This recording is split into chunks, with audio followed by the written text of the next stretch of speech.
Before we begin, I would like to welcome you to the first edition of the Davos Leadership Gathering. Myself, Mr. Tim Johnson, Ms. Julia Qian, and to all of you to be a part of something that to me is very special. You know, this started for me, I was 14, and I had made a little bit of money shoveling snow. I grew up in a town in Baltimore, and that day I made like $50. That's a lot of money to a 14-year-old kid. And I went to a 7-Eleven, and I remember there was this magazine. It was the good kind of magazine to the guys that they were thinking bad. It said Forbes, and it said the world's most successful people. And I picked up the magazine, and I bought it. So I took, I think it was like $3 of my 50 that day. I read it dozens and dozens and dozens and dozens of times. And I looked at the stories of the people. It was interesting because I had believed that all of them had it handed to them, and they didn't. They were the ones that got here on time, that knew they had to leave early, that did the research. They were the ones that knew that every opportunity mattered, that in life, you were either going to invest your time investing in people, or you're going to spend it. I made it a mission that day. As I read through it, one day I will be in Forbes magazine. It was November 2021. I stood on a stage kind of like this, and I was in Monaco. I was a boring insurance guy, my partner here, Tim, and I welcomed others like you into the room. I never could have imagined that as a 14-year-old boy, I was a foster kid in my early years, that I would be able to have such a beautiful family of wise women and wise men that could come together to share. This masterclass theme came to me last year, where I decided that in 2026, and for the next 5 years, that I was going to have a new mindset. So I would like for each one of you, we're going to give it about 30 seconds. I'd like for you to imagine 5 years from now, where you're going to be, what you're going to have, what you're going to achieve. Because if you do not know what you want, you will not get it. In that same magazine, I read this story about this place called Davos. I remember thinking, wow, Davos. I don't know where that is. But the people there seem to be really interesting. So I'm curious as to what each and every one of you know. This master class and this day will be sharing what we're all learning. We have Lindsay that will share us what's happening in the world around us. Kanani, what's happening on islands.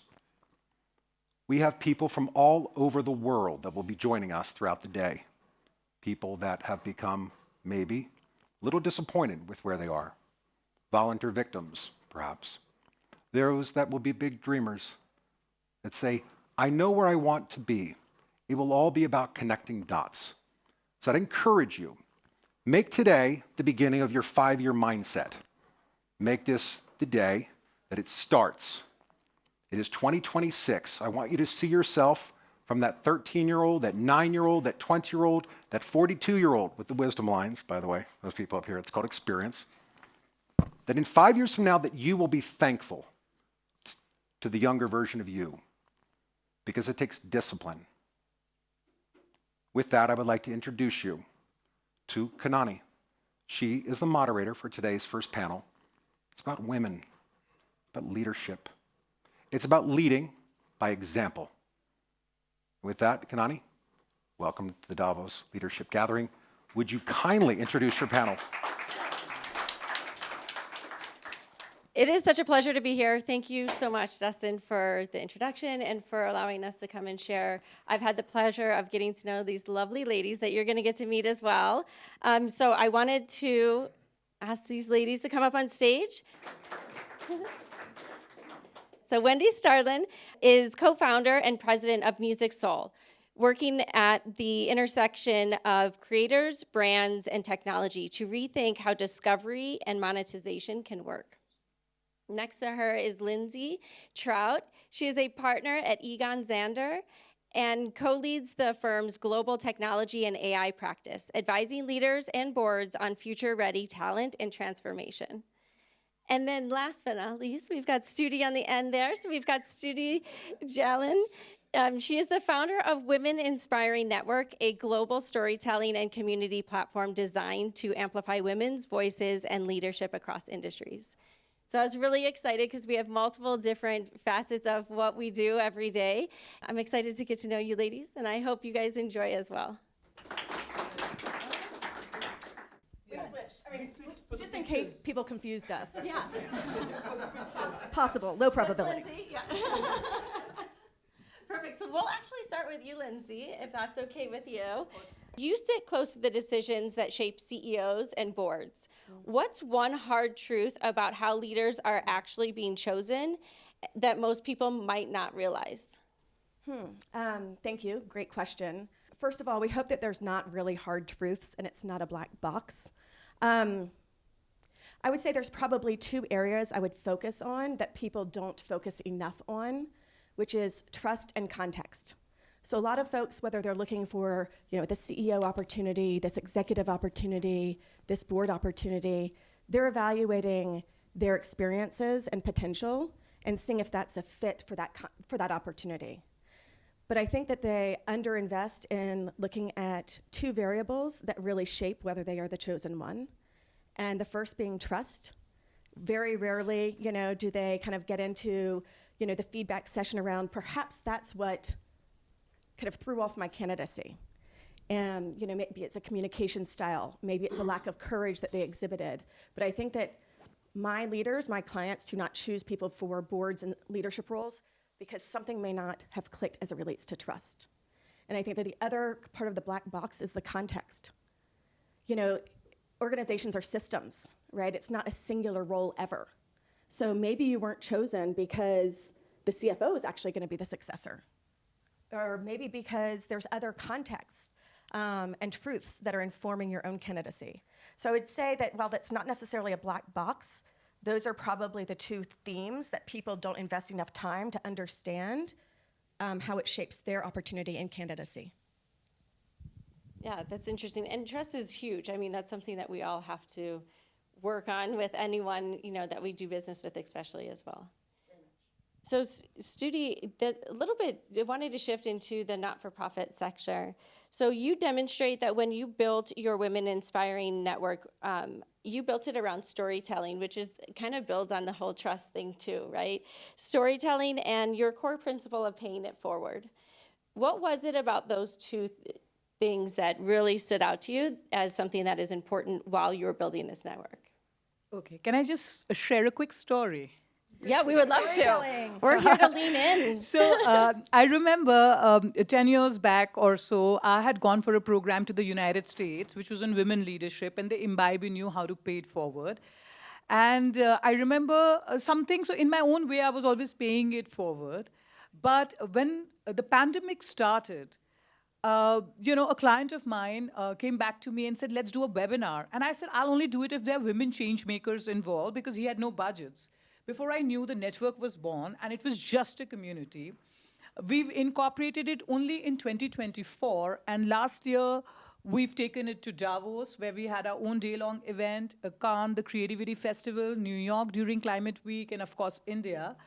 And it's just growing. So to answer your question on trust, connections, networking, and how we can all collaborate to take it to the next level. So we have our Win Lounge, of course, coming up on Thursday at Shadzalp. And Dustin, I think you gave a really good speech. I must say, he's gone out. But what he said, I was like, okay, when we do the opening, we could probably do something on those lines. And we're also doing something for the Indian government. And one of the things I saw, which sort of shifted, was last year, I barely had a handful of Indian leaders. This time, everybody's sort of reaching out. So I'm really happy that I've at least got the top 10 women leaders coming to the Win Lounge. So the shift is happening, so that's a good thing. Yeah, I love that pay it forward, because it's always about bringing people along with you. And that's something that you see in Wendy's platform, MusicSoul, as well. So Wendy, kind of building on that pay it forward mindset, When MusicSoul works as it's intended, what changes are the creators experiencing or should expect to experience when utilizing your platform? So thank you so much for the question. It's a great question. Basically, what MusicSoul is it is a complete overhaul of a broken system. Right now, what we have is, if you are a content creator, it doesn't matter whether you're a musician, any kind of content creator, if you have 1 billion streams, that means that you made less than $45,000 for 1 billion streams. So why are we going to aspire for greatness in a system that is so broken where greatness is no longer rewarded? Great performance no longer equals great reward. And so what we've done with MusicSoul is created a platform where it really accomplishes 3 main things. Discovery, so that anyone can find you, your business, your brand. Data-driven mass promotion, so that our AI data matching system will find you and give you hundreds of millions of eyeballs instead of making it this popularity contest where how many followers you have, how much mass promotions provided from the outside. That no longer applies. We bake it into our system so that you get hundreds of millions of eyeballs on your content, and then the monetization of that content. Now, content creators will receive 70% of all streaming and advertising revenue. So not 0.004 cents per stream, which is what they're receiving right now across platforms, 70%, as well as 70% of advertising, not $0, 70%. Why does this matter? Because all of the sudden, it unlocks your creativity to be able to create a career that is based in creativity. It's no longer a gamble, because instead of needing hundreds of millions of followers, we'll throw 250 million eyeballs at you from Home Depot or Estee Lauder or whatever brand matches your content. So you all of a sudden have the help of something established to rise and help elevate your message, your brand, your content. And so we'll be able to monetize careers and make a lot of dreams come true. I don't know about you guys, but that whole mindset shift on the billion streams and really not getting much in return was something that really stuck out to me, because you would think different, you know? That's like the first thing you think of, 1 billion streams, and you think that they're making billions of dollars. So It's that's all a huge from mindset shift. Yeah, ancillary parts of their career, like ticketing, merchandise, that is where they're making the money. They're not making it from the content that they actually create and put their hearts and souls into. So people will not only use MusicSoul, they will live on it. Yeah, that's awesome. You know, going along that whole mindset shift and taking it more to the boardroom. So with Lindsay, what is something that has been consistent in the corporate culture that has always previously been rewarded, but it might not be something that is beneficial moving forward? So what is something that maybe you would say isn't as beneficial now, and what would you change about it or replace it with? I think that it's an interesting question. I would put it in the context of leadership today, in that, you know, you have 5 generations in the workforce. And I think that that's very interesting and requires reflection and adaptive leadership, right? So you have Gen Z, so those are like 13-year-olds to 28-year-olds. Very different mindset. I mean, these are, you know, folks who had formative experiences in COVID.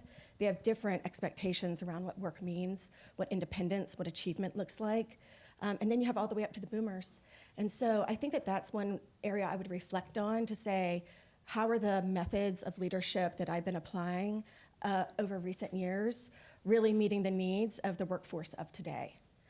So, you know, I think that the curiosity This is a generation, Gen Z, for example, that really wants to be heard. They are very sensitive to BS, right? So, you really want to explain the why and the context and bring them along and teach them, kind of how to be exceptional, but with context and respect. And so I would just say the adaptive leadership and that mindset of curiosity, thinking about it from a multi-generational lens. And you talk often about adaptive leadership and how that's really helped because you help companies after M&As and figure out what's the best path forward, right? Yeah. And when you're thinking about those different generations, you're talking about a generation that didn't have cell phones for quite some time, until they were plugged into your car, right, in the suitcase. Yeah. And then you're also talking about generations that have no idea what it's like to not be able to just hang up the phone angry, they just grew up with a phone in their hand for their whole life.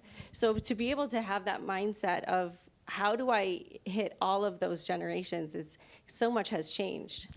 And it does relate to your point around the boardroom. So as I think about the first part of your question, it was really around leadership, right? So I'm thinking more around kind of that executive leadership across those 5 generations.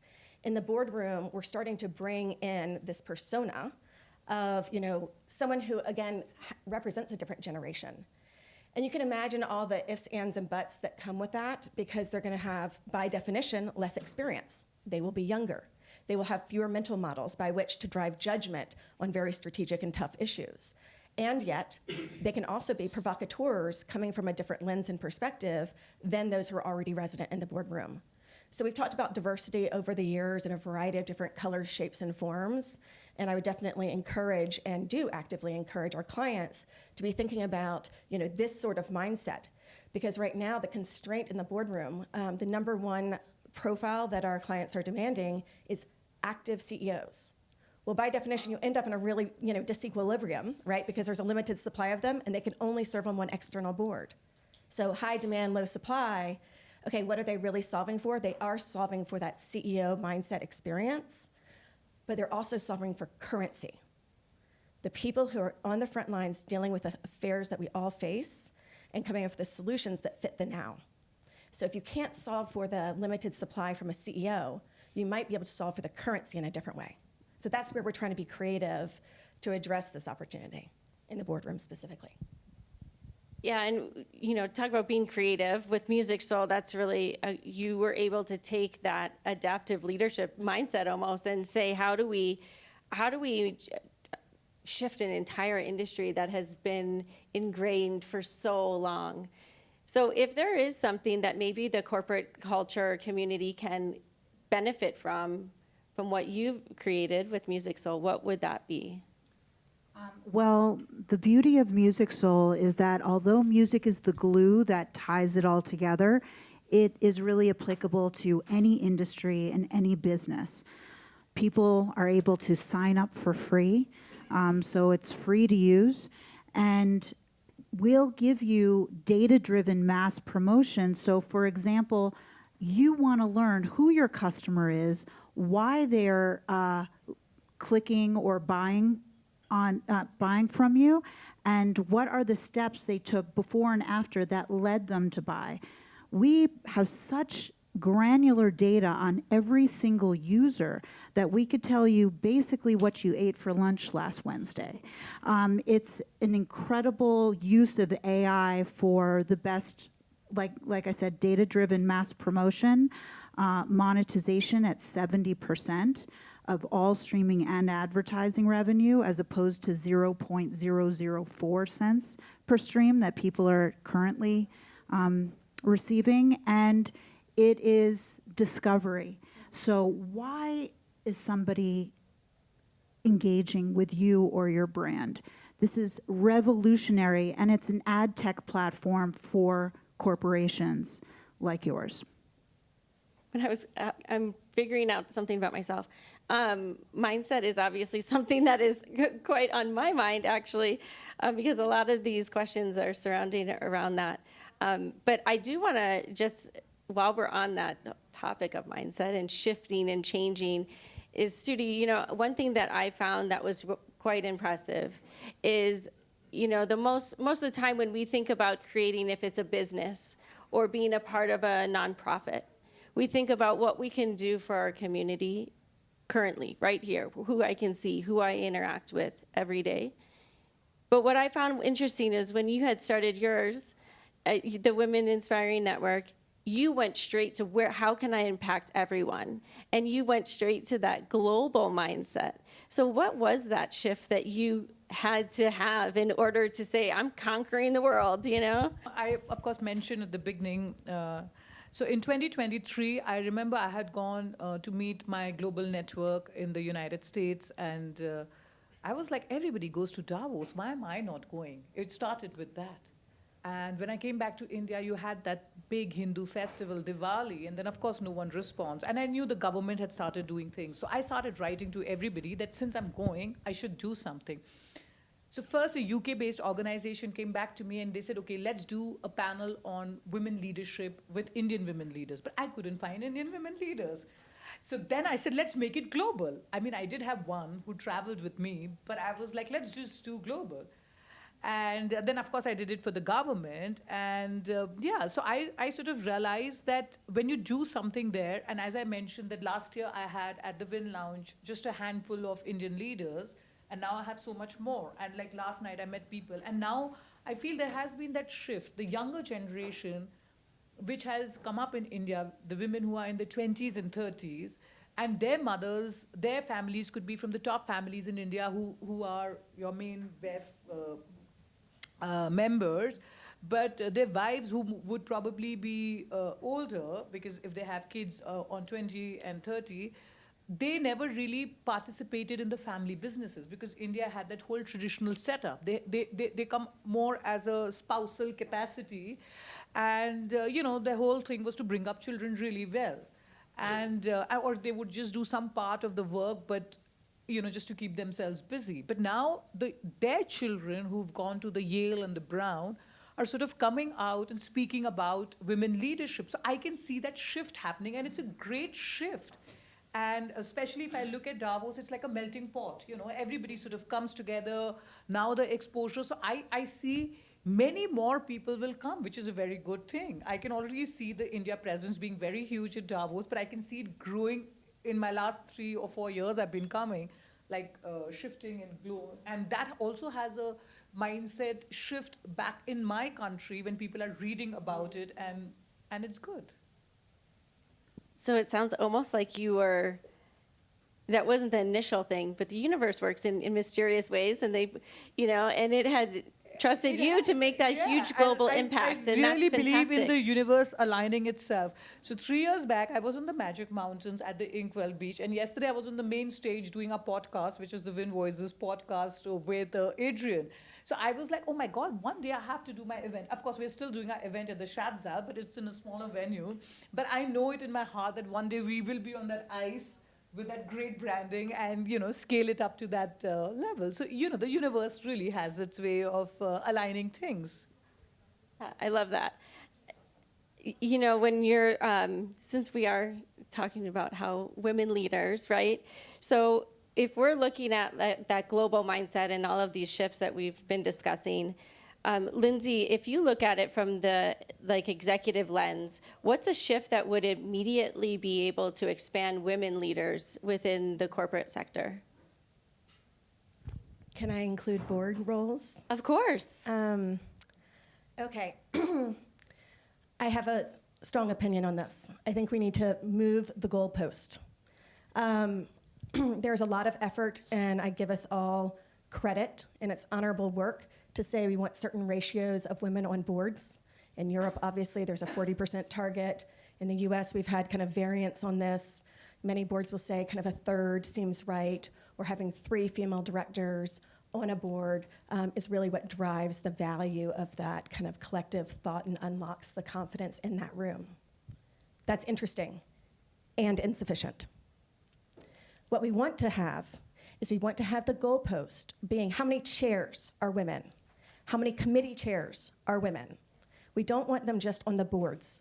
We want them leading the boards.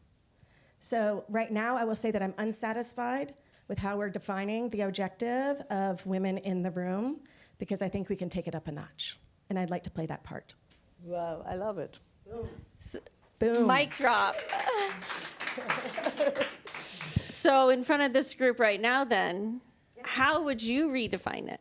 If you say that we need to really redefine what that looks like, if you were to put that into a statement that we can all kind of carry in our hearts and remember as we move on in our days, how would you specifically redefine it to make sure that there are more women in those chair positions? I mean, straight math. I think that's something that we can measure. I think you want to have percentages of what companies, public, private, small cap, large cap, are led by women, a la the board of director chair is a female, as well as the committee chairs, right? So you'll have audit committee chairs, you'll have nom-gov committee chairs, you'll have compensation committee chairs. These are really roles that set standards in the industry and around the globe. They lead decisions, they guide discussions, they have that authority. I would like to see women not just in the discussion, but guiding the discussion. And I think that that is a measurable outcome, and I think that's goals that we should all adhere to. Well, what I think is great is that you mentioned this, right? But when you think about Stuti, when you mentioned, other people will see that as well. So when you have more women that are the chairs of different boards and in different committees, someone else will be able to say, if she can, I can too. Yes. And that's what you mentioned as well. And that's sometimes the most powerful message that you can some send. of these top women leaders and, from the top families, especially 2 or 3, I know that they have really started making, and they're the richest families in India, and they have started talking on women leadership and how they are sort of doing the same stuff or have an equal part in their father's business as their brothers. So I can see the shift in the smaller cities and towns in India. So that sort of impacts and inspires. Like the more we talk about it, that there is that shift. So yeah, and since we're sitting here, someone once said, like the World Economic Forum says it will take 130 years to bridge the gender gap, but I don't think it's going to take that long. I can already see the shift happening. And which leader in this room has a daughter? At least one. And don't we want them to believe that they too can do that? Yes. I mean, we all have women in our lives, right? Everyone has a mother. By definition. Yeah. So, I mean, it's something that is so important that we want to be able to support the people in our lives. But by doing that, it really does uplift everyone around us. Yes. And I think it's really powerful, to do that. I could sit up here all day. We have a few more questions, but how much time do we have? Okay, well then we will jump. There's one question that I wanted to make sure that I asked all 3 of you ladies. So if you can share your thoughts, since we're all powered up and ready to put women into board positions. So when you do look ahead to, let's say, 2030, what is one goal or outcome you are absolutely determined to have accomplished? So when you get to that point, you're saying, this is where I will be, this is where my organization will be, this is what I want my community to look like. Well, I certainly would love MusicSoul to be in everybody's pocket. However, I think we are really living in a time where we have the ability to shape the future in a way that we haven't even in the past 20 years. AI is changing the way humanity works. And it is so important that we build a system that is ethical, that respects human life, that respects our goals in humanity. And these things can only be accomplished with, AI is now coding itself. So large language models will become super AI within a matter of 5 years. And so if we don't protect humanity and what we are able to accomplish, AI will start coding itself, it will protect itself.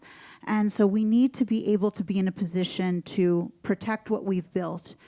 And I would love to be able to see creativity, monetization, and humanity flourish with their passions to be able to use AI for good instead of the abuse and fraudulent use of AI throughout the world. Awesome. So, of course, we say that we would be able to impact 10 million women globally. Ours is a movement to pay it forward.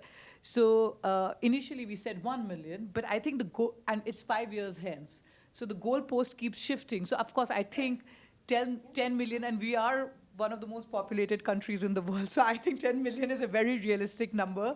Probably it could go higher, but we have to. So do we want to just set the bar higher right now while we're in Davos the on the record? stage? Yeah. We've got some momentum going. We have everybody else from other parts of the world sort of collaborating together, and maybe let's make it 20 million. You know, why not? I'm writing all of this down, Yes, by the way. please, So, please. and I think it's being recorded. So we've got Yes, 20 million. yes, Do I hear yes. 25? No, but that's a good goal to have. I had told the government when I did something for the Minister of Entrepreneurship and Skill Development at Davos last year that we have to have at least minimum 10, and we had more than 10 women at our lounge, you know, Indian women leaders. And I said the ones which can sort of really make impact. So I feel, you know, we have to just keep working at our goal and just, you know, it shifts.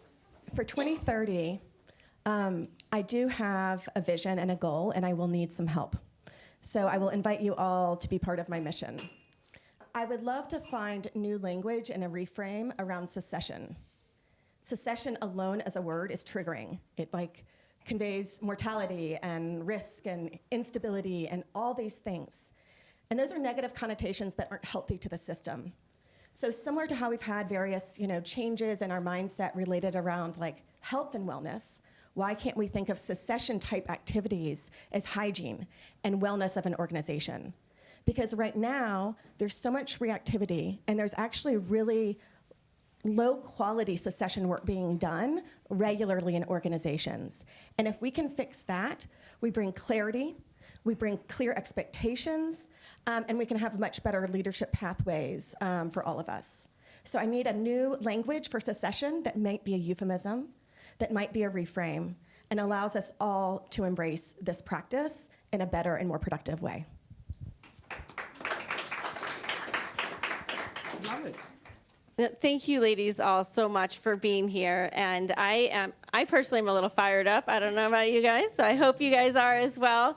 And it's just been a pleasure to get to know you ladies, see all the impact that you're having. Thank you so much for everything that you do for women, for other people, for your different industries and sectors. It's absolutely stunning, the things that you ladies do. Thank you So for thank doing you so this. much for Thank you. coming. You've all Thank you been guys all for being here as well.